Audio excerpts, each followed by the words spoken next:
Hello everyone, I hope you guys are doing well. Just if you search on Google Windows Recall, you will see a lot of posts from The Verge and the Windows Central and other many big websites that they are saying that Microsoft has launched the recall again and now it is available for users. But the question is, if your PC is having or it has the Intel or AMD processor, is it going to get the very controversial recall feature?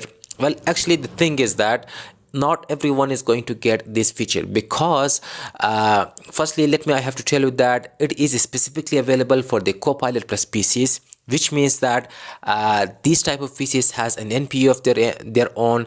They have 16 GB of RAM, and most importantly they are built by Qualcomm, and they are the ARM processor. So if your PC has this kind of feature, obviously you're going to get this feature, but other than that you don't have to worry at all because you're not going to get anything or any thing about the recall at all. This is the official article from the Microsoft's official website, so you can see. I'll provide it in the description.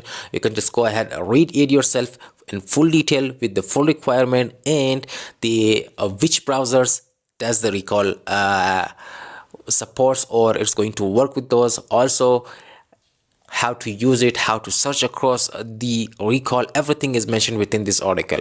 I hope this small video should be helpful to you. For now, have a nice day and goodbye.